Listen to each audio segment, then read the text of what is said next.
Well, welcome everybody to the second session of the second day and second keynote for the conference.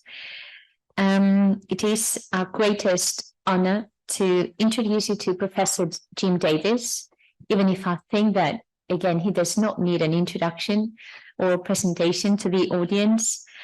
Again, his work has been an inspiration to all of us. I might say that the first book that I read before I studied my PhD on 19th century theatre was actually reflecting the audience, and I suddenly fell in love with the discipline. Last year, Professor Davis supported the celebration of the first edition of this conference, and to this we are extremely grateful. We are also extremely grateful that he's made it here this year. And because he's an essential figure in the discipline of theatre and theatre historiography, and I think I don't need to tell this to this audience. His legacy is immeasurable in his published works, his research, and the scholars he has been mentor of. So he's really got a school. So we are extremely grateful that he has been able to be here in Valencia with us. I could say a few facts of his academic life, but I could tell the whole 3 days of the conference to say all of it. So I will very briefly mention that he's organized conferences for the International Federation of Theatre Research. He's convened historiography working groups, both for the IFT and for TAPRA. He's editor of 19th century theatre and film. His books are, again, immeasurable. We've got Comic Acting and Portraiture, Lake Georgian and Regency England, 2015, Theatre and Entertainment, and Dickensian Dramas, Victorian Pantomime, reflecting the audience, and he's published a lot of articles, very useful for all of us for the discipline, in periodicals including Theatre Journal, Theatre Survey, Theatre Notebook, Essays in Theatre, so on and so forth. He's been recently collaborating with Professor Kate Marie in a funded research project entitled Theatre and Visual Culture Through the 19th Century. And well, I'm just going to stop here because I will be continuing. I could continue for another day. So again, thank you very much, Professor Jim Davis, for being here today and for giving this, I'm sure, fantastic keynote on the pre-Victorian comic actress and her legacy.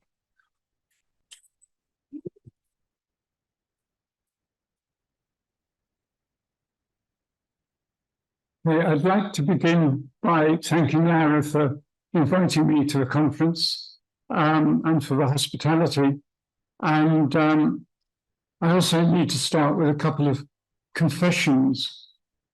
One is that after yesterday's papers, I realized that when we were talking about pregnant actresses, there's a huge gulf between the issue of embodiment and representation, which I felt might be applicable to this paper.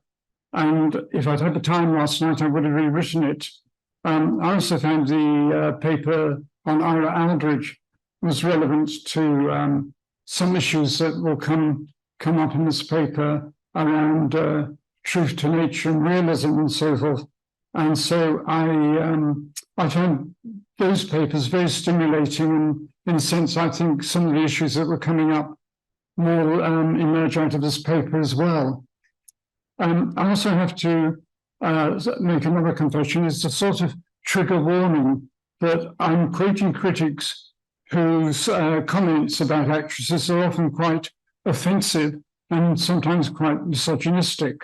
And so I apologize for that in advance. This book, this paper grew out of an interest in how comic performers are represented in paintings and prints, an interest which will inform this paper.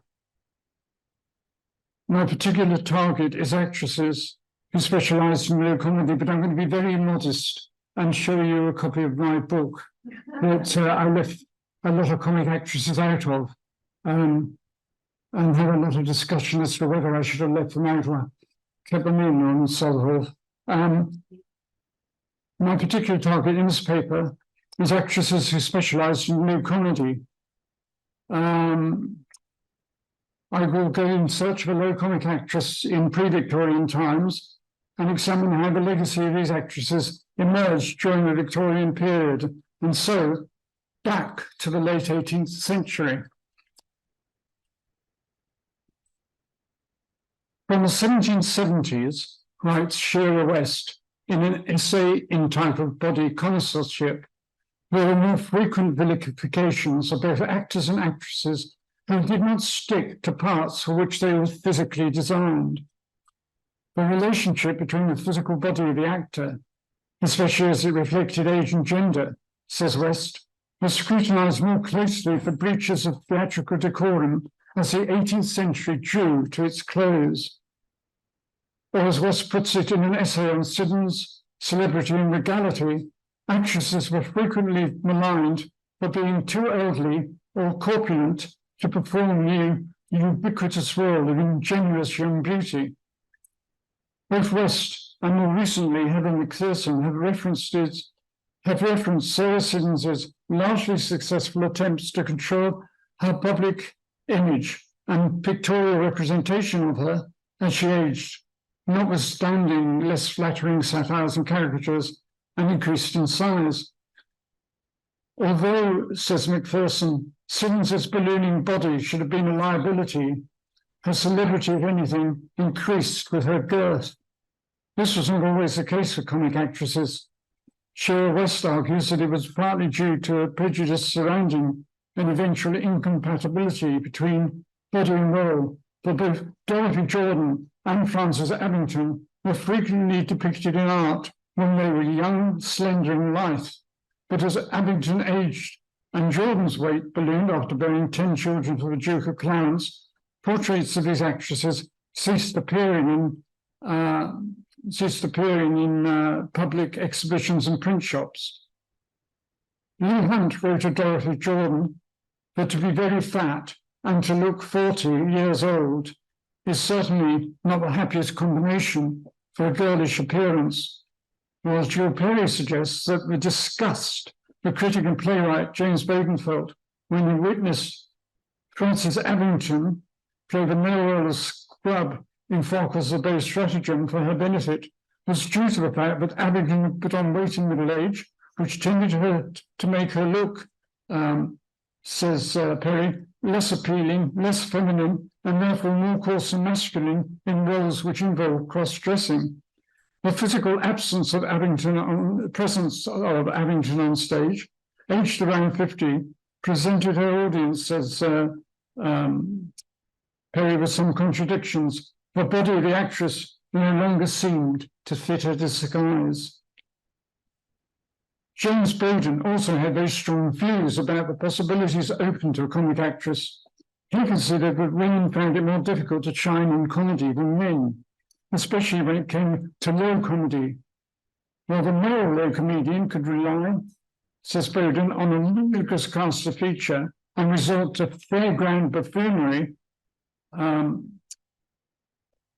and even indecency and double entendre, the comic actress had nothing beyond the mere words she utters, but what is drawn from her own hilarity and expression of features, which never submit to exaggeration. As we have seen, Bowden tended to be prejudiced about what actresses might or might not be allowed to do, as he is in his critique of Frances Abington's Scrub, or his dismissal of the comic actress Lydia Webb's 1786 performance as Falstaff in The Merry Wives of Windsor, as vile, beastly, and indecent. She was 50 years old at the time and weighed at least 16 stone. More generally, whereas growing older or putting on weight often added to the celebrity of male low comedians, many of whom committed to this line role throughout their careers, actresses were often consigned to more old, elderly, low comic roles as they aged, and their physical appearance changed. Although the low comedy actress Mary Ann Davenport played such characters by choice from early in her career. During periods of spectacular flirtations, study of the representation of the actress in the Georgian period places a strong emphasis on the actress's flirtatious, coquettish, seductive, beguiling, enthralling, as rendered both in the visual arts and written accounts. She recognizes a range of comic roles available, apart from the coquettes and country girls, wayward spouses, shrews, termagants, fortune hunters, fishwives, and old maids are among the stereotyped female characterizations to be found in 18th century comic narratives, she writes. But her emphasis on sexuality and flirtation does not extend to the broader low comedy roles depicting older characters and often played by older actresses. In the remainder of this paper, I want to concentrate on several actresses who were especially effective in older low comedy roles. Jane Pope and Julia Glover were two actresses who commenced their careers playing young female characters. In Jane Pope's case, she initially played coquettish roles and was seen as the successor to Kitty Clive, who played the role of Nell in The Devil to Pay. This was a role inherited by Jane Pope. She performed almost entirely at Drury Lane Theatre in a career that lasted from 1759 to 1808. During the 1770s, she rapidly increased in weight, which led the Town and Country magazine to comment in 1780, "The critics have of late complained of her figure, but we are far from being inclined to think that her embonpoint is in any way disagreeable. On the contrary, in some parts it heightens the caricature. But if it should be disputed, we should only observe that Mrs. Pritchard was much more bulky and was allowed to be the best actress upon the stage in her walk." Yet caricature was the last word most commentators chose to use of Jane Pope's performances, which were generally praised for their restraint and truth to nature. Leigh Hunt considered that in true comic humour and temperate, unaffected nature, Pope yielded to no other performer, and she was the only natural performer of the old gentlewoman.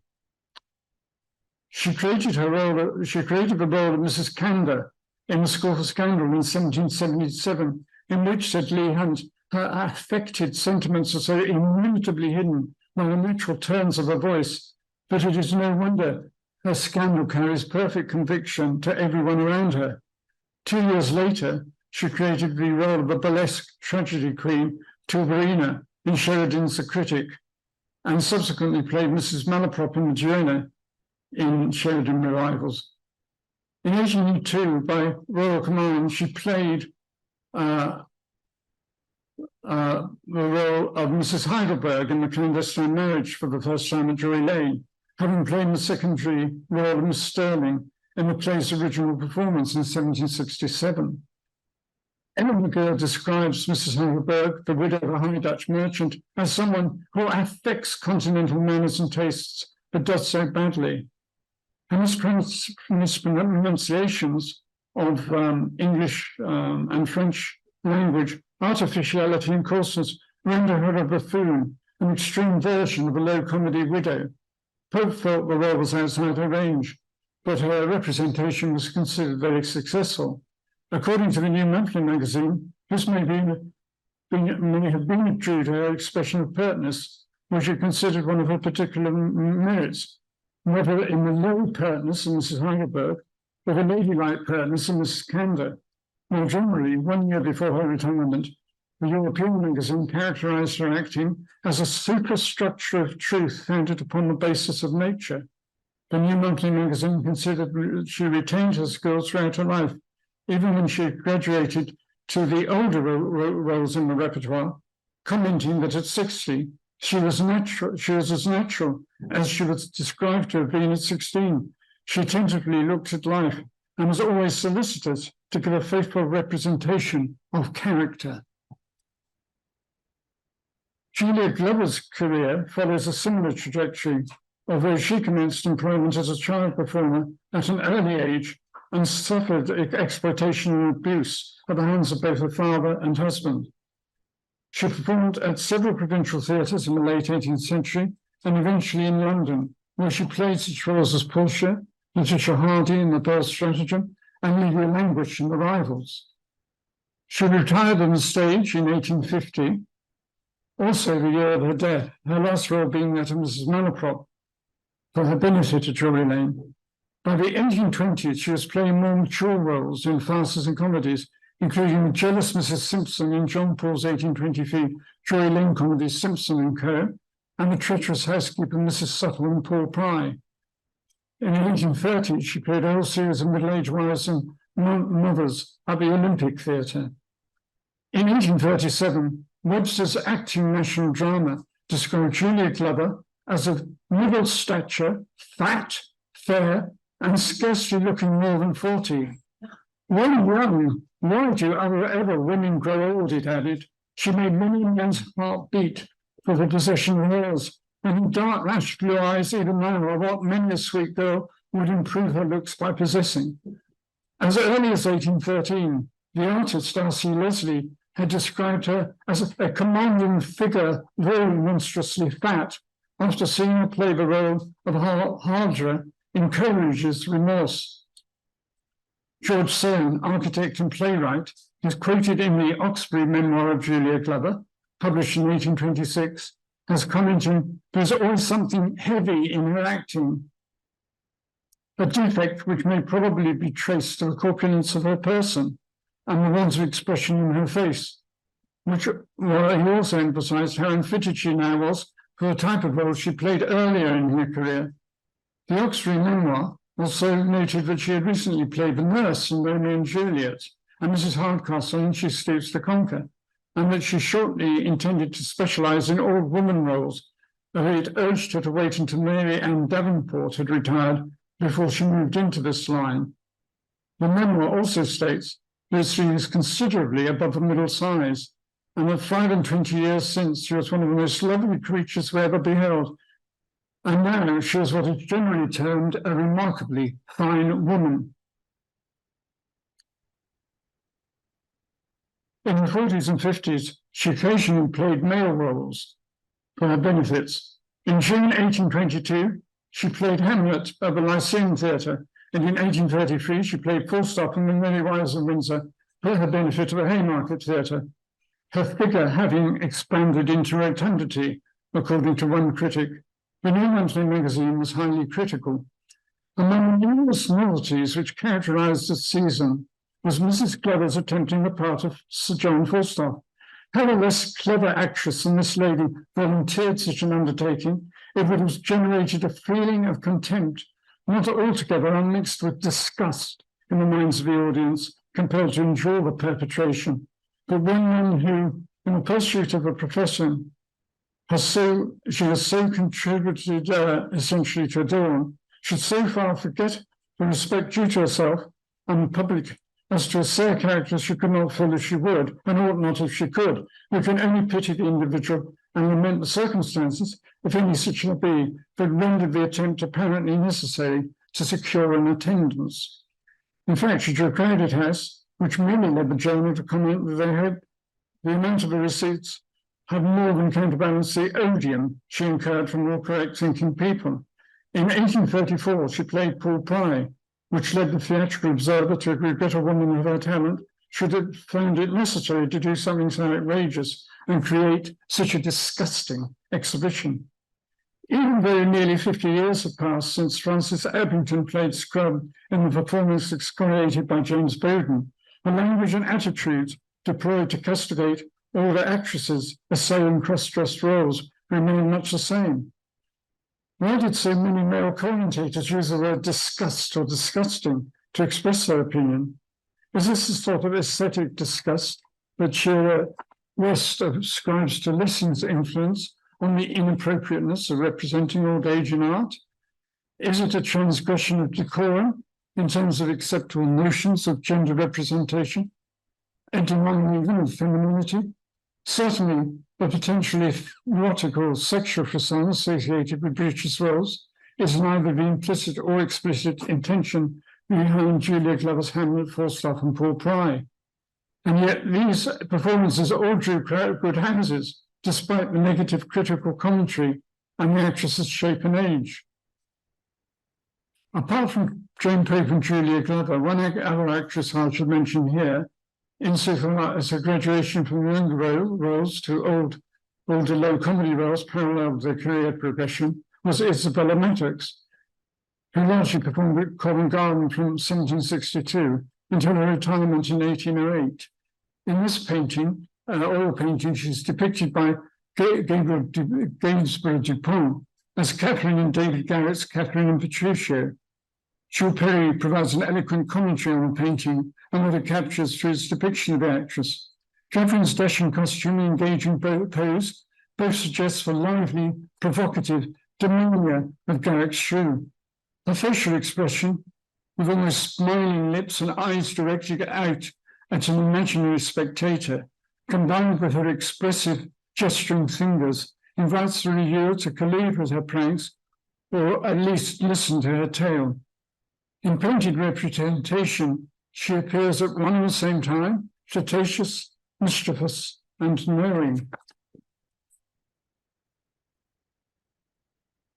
Maddox was considered far more theatrical than natural as an actress, especially when compared with Jane Pope. She played equivalent types of role at Drury Lane to Jane Pope. She was described by James Bowden as a patent representative of all widows of distinction, whether they were discriminated by value or mischievous properties. She was, said Bowden, a sort of stage Hogarth as to the inferior orders of the community. Later in her career, she created such roles as the avaricious and coquettish Widow Warren in Holocaust, The Road to Ruin, and Miss Lucretia McTabb, the stiff maiden aunt, sister of one of the oldest barons in Scotland, in George Coleman the Youngest, The Poor Gentleman, the latter being one of her most successful mature roles.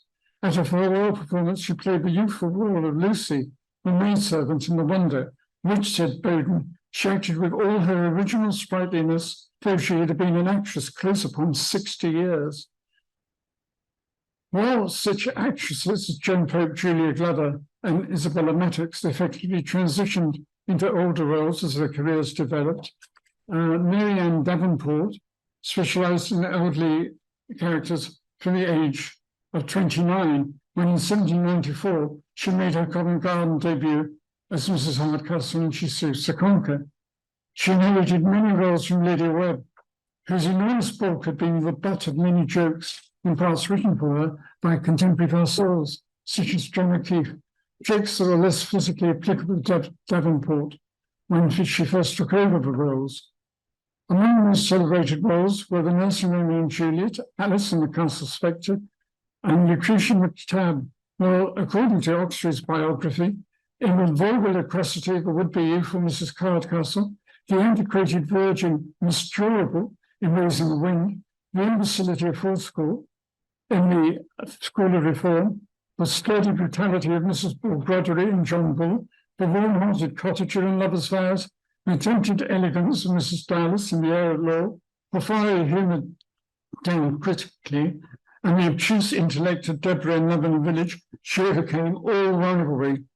The Oxbury memoir felt that she lacked something of the sourness traditionally associated with some of the old maid roles she played, although the Dramatic magazine additionally comments that on the rich, effective assumption of youthful graces and coquettish smiles when she appeared as the title role in the journey to the astonished Isaac, as pretending to be the juvenile daughter of Don Jerome. She was considered very successful. On her retirement, the New Monthly magazine regretted that she took a leave of the public as Juliet's nurse, as it would rather have remembered her as Mrs. Heidelberg, or Mrs. Malprop, speaking with her prodigious emphasis for commentary on the she-dragon. He means me, sir, was 50 other fine and furious old ladies whose looks she has engraved on her memories.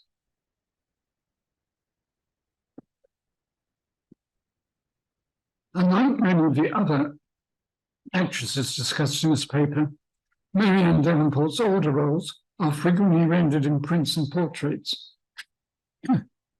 In a theatrical portrays Samuel de Wilde, depicted her as Dame Ashfield in Thomas Morton's Speed the Plough.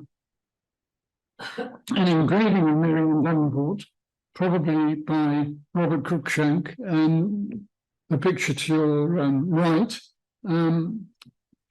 as the earliest Mr. Miss von Frumpen, Thomas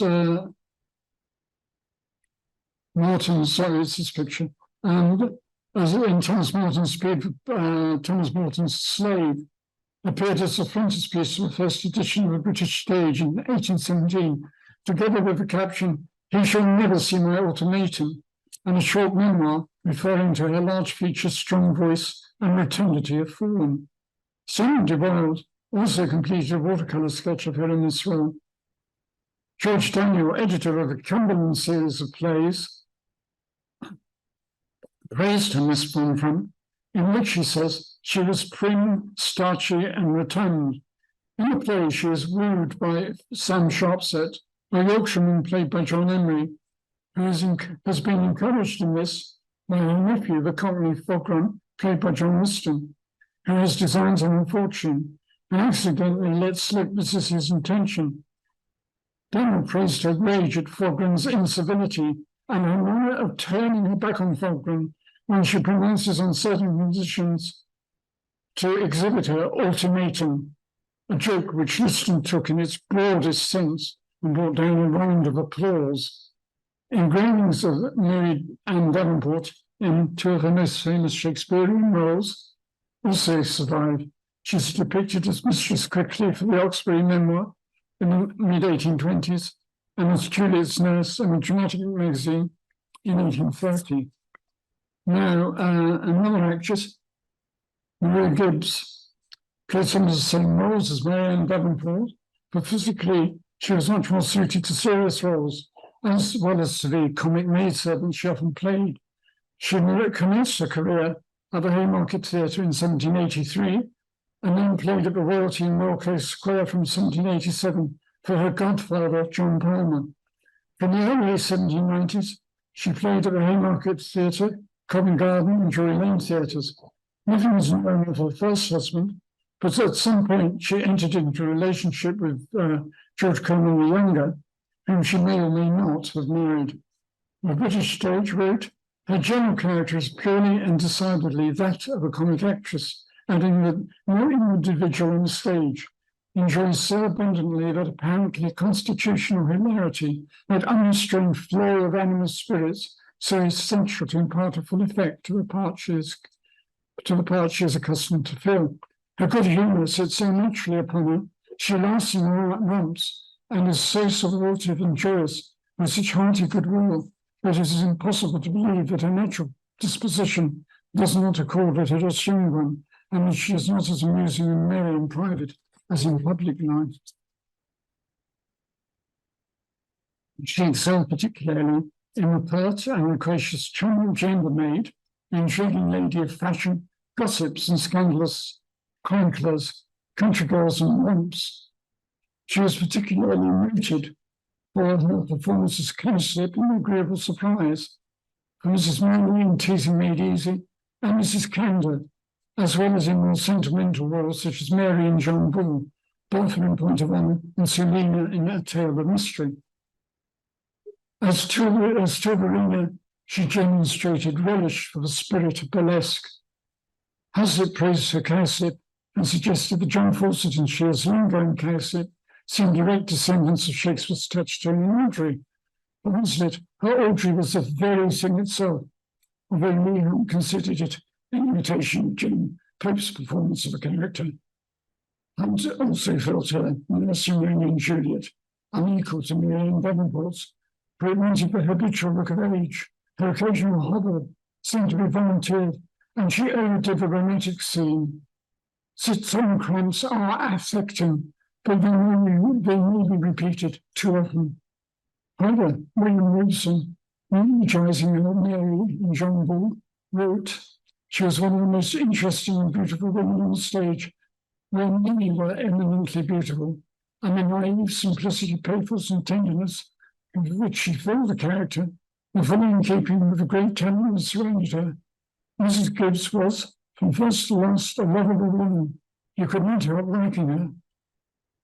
George Cruikshank provided a portrait of Maria Gibbs's cowslip for the British stage in 1818, which conveys the vitality and good humour, but avoids the excesses of Gilray's 1795 satire on the predilection for amateur theatricals of a Countess of Brandenburg, who shone just the same role at the same moment in the play.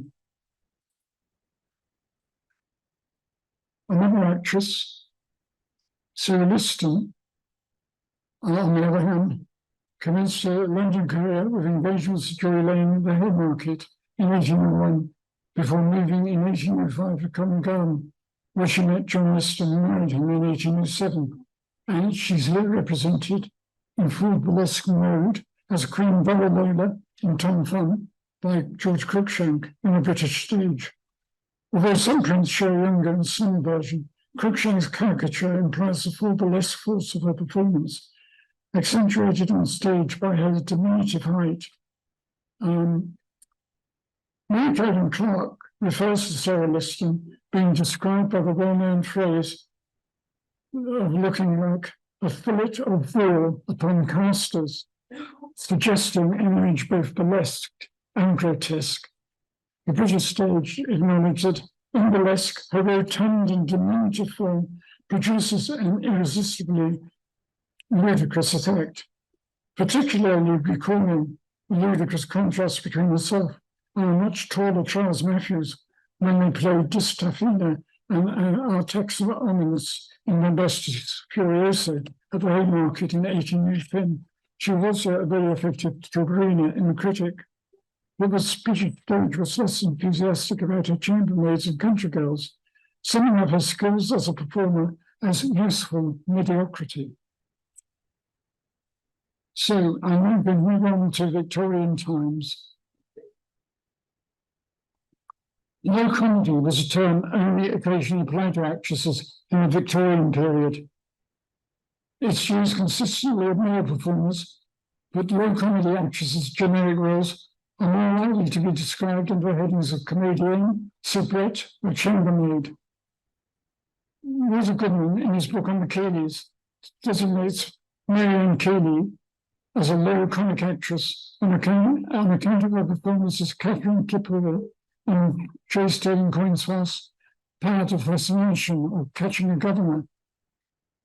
Early in her career, Marianne Keeley, or Marianne Dowd as she was then prior to marriage to the actor Robert Keeley, played Jack Sheppard and Spike, two breeches roles for which she became famous.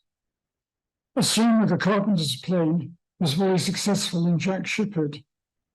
The planing business in the scene was always received with a round of applause, as the audience liked to see real planing done on the stage, especially by a woman. And it was no pretended work either, for the actress was quite expert at the business. Marianne Keeley's first breeches role was actually Little Pickle in The Spoiled Child, a role originally written for Dorothy Jordan. Throughout her career, she continued to play travesty roles. The critic George Lewis thought her performance as Bob Nettles in To Parents and Guardians the only representation of a masculine character by a woman that I remember to have seen with perfect satisfaction. She was a schoolboy in every look and gesture. She was also praised for her performance of Frank Overlands in A Cure for the Heartache at Drury Lane in 1857. Towards the end of her career, she played Hector in Ross Burlesque The Siege of Troy. A particular influence on Marianne Keeley was the actress Fanny Kelly, who, according to Julie Bush Bailey, had been her tutor. According to Marianne Keeley, it was Miss Kelly who really brought me out in London and taught me so much by example and precept, though of course she was not actually my tutor. Bush Bailey quotes an acknowledgement from a contemporary source of Kelly's influence on Marianne Keeley. We are an entirely new branch in the world of acting. It may be called, borrowing from painting, the Wilkie style, or pathos of common life. And in this style, Miss Kelly, and Miss Kelly promises well, stands unrivaled. And in the early 19th century, the genre painter David Wilkie was frequently used as a touchstone by which to judge effective comic acting. Roger H. Lewis praised Robert Keeley for his ability to play roles across a range of social classes. He noted that Marianne Keeley could never rise above a servant's hall and excelled at playing the pert soubrette. Her perception of characteristics within a certain range, he says, was very acute, citing her performance as a maid of all work in furnished apartments as a stupid, wearied, slatternly, good-natured dab, her brain confused by incessant bursts of vitality ebbing under overwork. He refers to her dazed expression, the limp exhaustion of her limbs, or the wonderful assemblage of rags which passed for a costume. There's once something inevitably drawn pathetic in this picture. He says, it was so grotesque, according to Lewis, yet so real that the laughter ended in a sigh. As actress, he claims great and fast, no comedy and melodrama, pathetic and humorous, and always closely imitative of daily life. These qualities were crucial to the Dickensian roles played by Marianne Keeley at the Lyceum Theatre, Dot Peerybingle in the Cricket on the Hearth, and Clemency Newcombe in The Battle of Life. The Times praised Marianne Keeley's performance in the latter role, in which she has put forth, they said, far more than her usual strength in the character of the clumsy, good-humoured servant. The openness of the attire really lights a perfect picture. The ungainly movement rendered interesting by the strong bearing of native amiability, with rich colouring given the minutest details such as the strange smiles and self-satisfied hugging of the arms are inimitable. Now, in 1870, the Times declared that Miss Mary Wilton is the actress who only on stage has reserved most of the arch humour and shrewd significance of Mrs. Keeley, while her minor parts combined with these a refinement in which Mrs. Keeley's user business would have been misplaced. Designated an exquisite comedian, she was noted by William Archer for playing a practical, humorous heroine, which always felt her a lot, and whose alert and expressive face, human sparkling eye, and small, compact figure seemed to be expressly designed for these characters.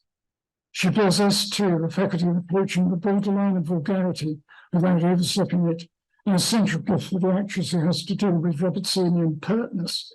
As a female comedian, in the strict sense of English word, much narrower, indeed, scarcely be said than that of a French comedian, Mrs. Bancroft deserves one of the highest places among the actresses of her generation.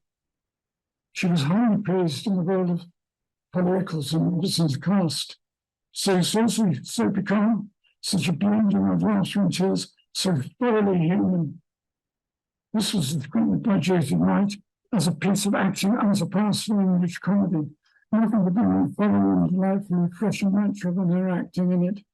Every word, look and gesture tells, and often indeed the movement of her hand or a glance from Polly's merry eyes speaks a story that would take a great many words to express with equal directness. In effect, Robertson had woven into the character of Polly many of the characteristics that enhanced Mary Bancroft's burlesque performances. As with Marianne Keeley, her early successes were enhanced by her skills in travesty roles. As Dickens attested, Dickens had praised her Pippo in H.J. Barnes' A Maid and a Magpie as astonishingly impudent, so stupendously like a boy and unlike a woman that it is free from offence. She does an imitation of the dancing of the Christian minstrels, wonderfully clever, which, in the audacity of its thoroughgoing, is surprising, a thing that you cannot imagine a woman's doing at all.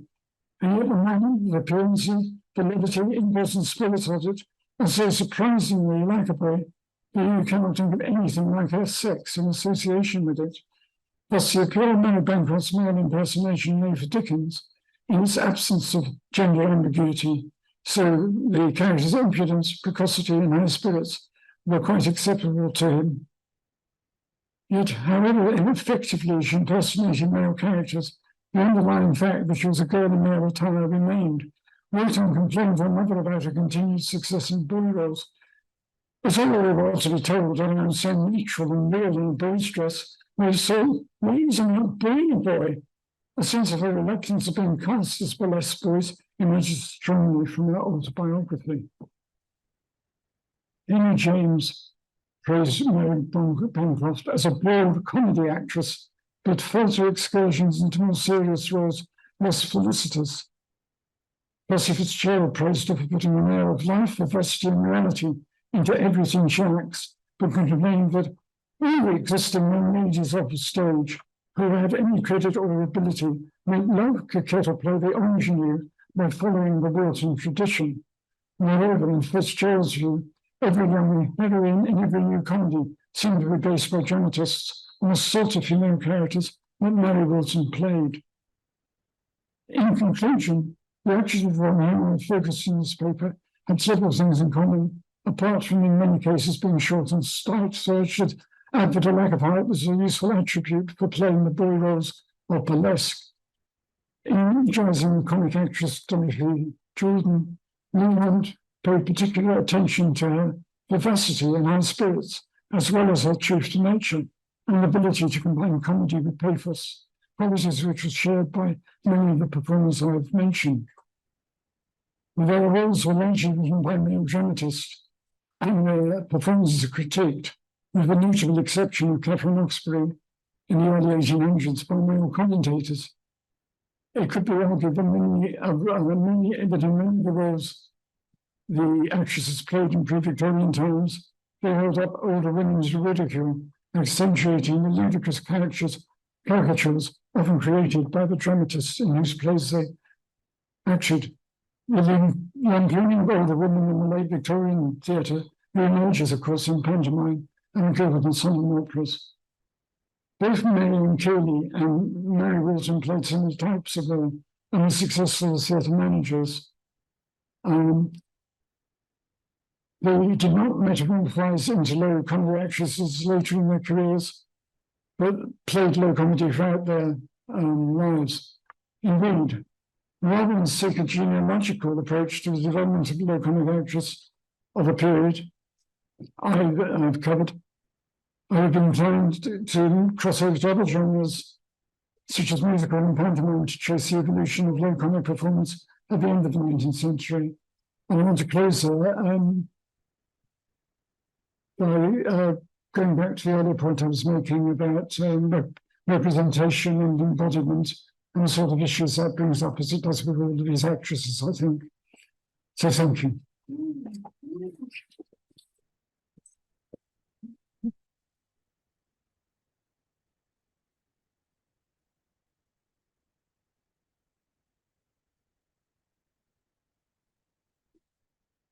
Well, thank you very much for such a photography of women from the pre-Victorian period. I'm sure we've got many questions and comments from the audience. Caroline?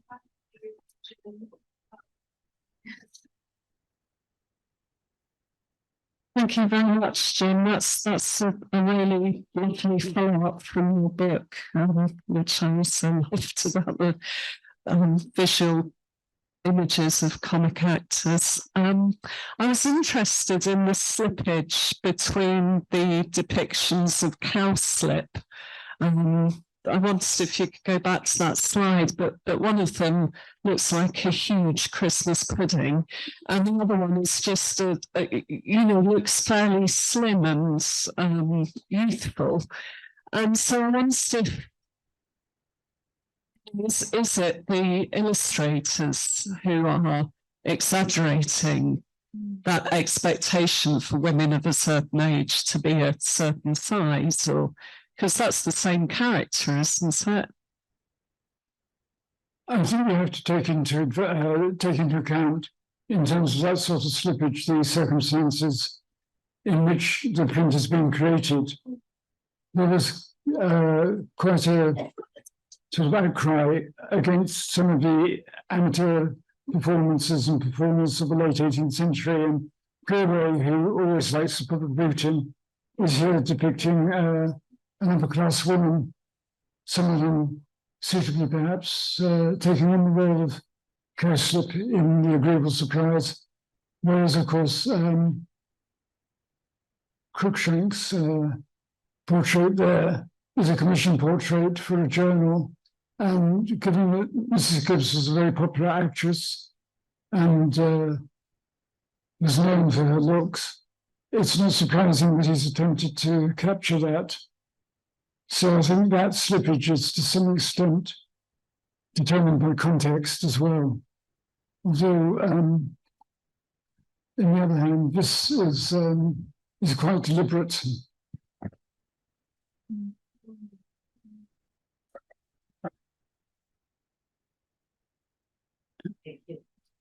Well, I must say that yesterday we went to a low comedy show in Teatro Olimpia here in Valencia, and with drag queens. And the previous one was exactly like one of the actors there. And some of them were exactly like some of the authors there. And we had a very, very good time.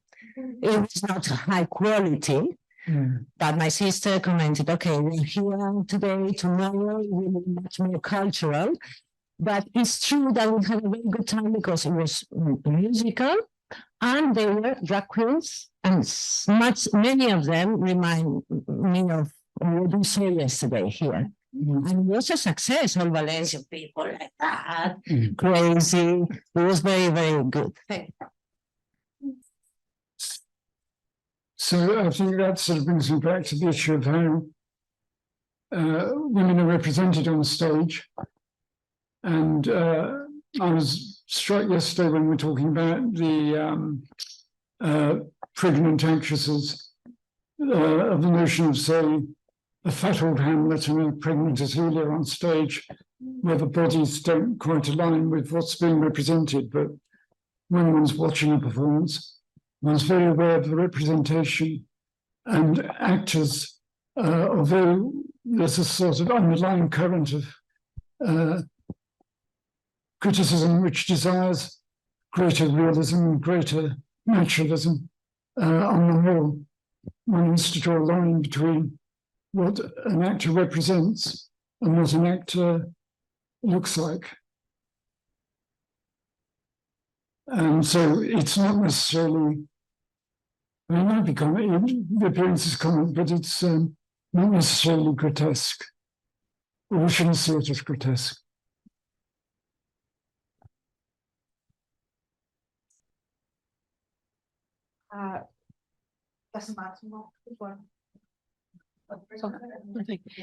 Thank you. It's really just to follow that on. You've given us the pictures, and then you also read to us the written criticism.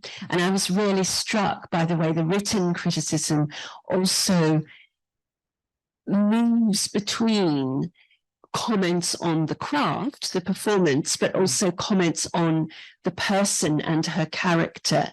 And I wondered if you had any overall comments about the nature of written theatre criticism in the material you've given us. I think that's a really interesting point. I mean, I think the fact of the matter is that for the book, I did a lot of reading of criticism of male comedians, and people very rarely make any detrimental remarks about their physical appearance. But in looking at criticism of female performance, they get quite obsessed. People like James William and Lee Hunt have real prejudices about what actresses should look like, and they find it difficult to reconcile their youthful memories with seeing the actress in later life. I'm getting to that point in my life now, but yes. Thank you. My question, I think, actually quite nicely follows on from that. I was struck by, when you were reading those quotations, just how many, if not all of, virtually all of them were male. And sort of, obviously, it's probably easier to recover male sources, and they don't. I can't hear you. Oh, sorry.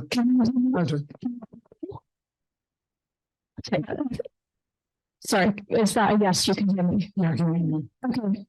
I was struck how basically all of the verbal and written sources you're quoting were male. And obviously that's probably because they're more accessible, and unfortunately men just feel more entitled to comment on female bodies. But I was wondering, were there any types of sources you came across, like in letters or diaries, where we had women commenting on other women's bodies? And if so, do you see a different sort of perspective or type of comment going on there? Well, one of the sources for performers in the early 19th century are Oxford's dramatic memoirs. And William Oxford, who was a bit dissipated, died before he'd finished.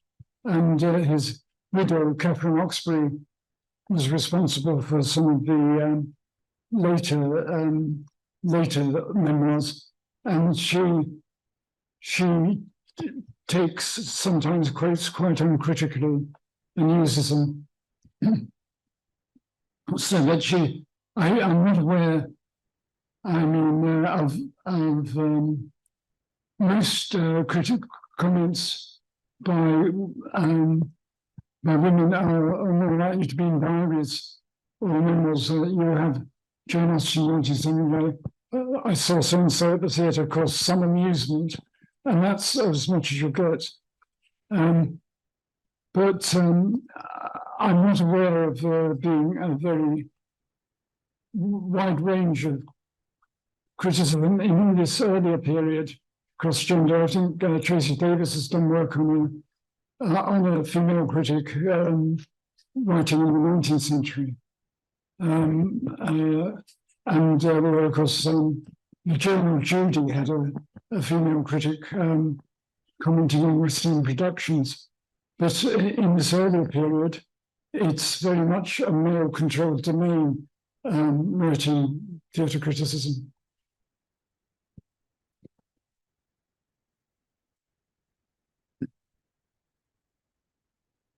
Do we have any more comments, questions?